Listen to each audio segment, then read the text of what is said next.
Russian President Vladimir Putin is preparing to call up 1 million Russian soldiers to fight in the war in Ukraine, a Russian newspaper has claimed. The report comes after military analysts identified a classified paragraph in Putin's partial mobilization decree.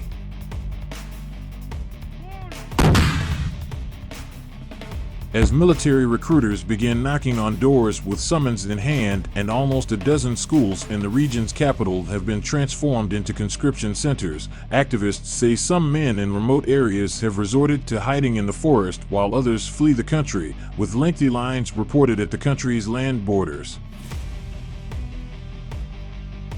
Today, Buryatia experienced one of the most terrible nights in its history, Alexandra Garmazepova, president of the Free Buryatia Foundation, wrote on Facebook on Thursday.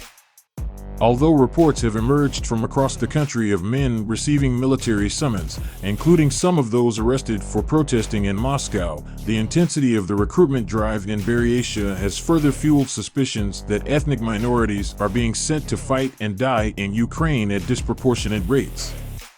The region is home to nearly 1 million people, some 30% of whom are ethnically Buryat and share close cultural and historic ties with Mongolia. Over the past 2 days, reports have emerged of men being recruited from towns and villages across Yakutia, a large but sparsely populated region in northeastern Siberia that is home to a large population of ethnic Yakuts.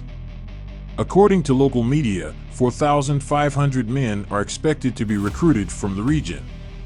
In Dagestan, a majority Muslim republic in southern Russia, local men can be seen arguing with an unidentified official encouraging them to enlist. "You are fighting for your children's future," said the woman. "We don't even have a present," replies a man from the crowd. "What kind of future are you talking about?" Owing to its history of empire and territorial expansion, Russia is home to more than 160 different ethnic groups, according to the country's 2010 census. Ethnic and indigenous groups made up 20% of the country's population as of 2002.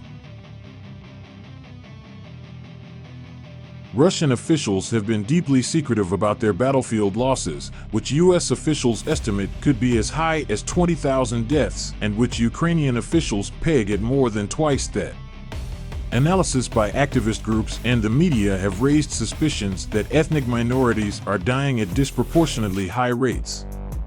The BBC's Russian service examined reports of more than 6,000 confirmed battlefield losses and found that by the beginning of September, troops from Dagestan, Buryatia, and Krasnodar in southern Russia had lost the most soldiers, over 200 deaths from each region.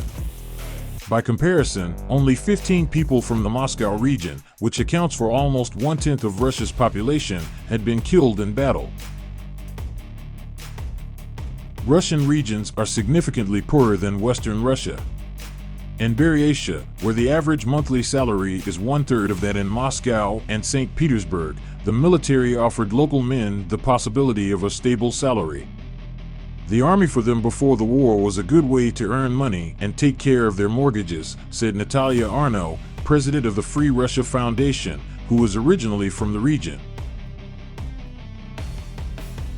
Units from Russia's Eastern Military District, which encompasses Buryatia and large parts of Siberia, the most neglected of Russia's military regions, led the assault on Kiev in the early days of the war and some of the most intense fighting thus far. Sending troops from poorer and more remote regions also enables the Kremlin to avoid ruffling the feathers of wealthy city dwellers.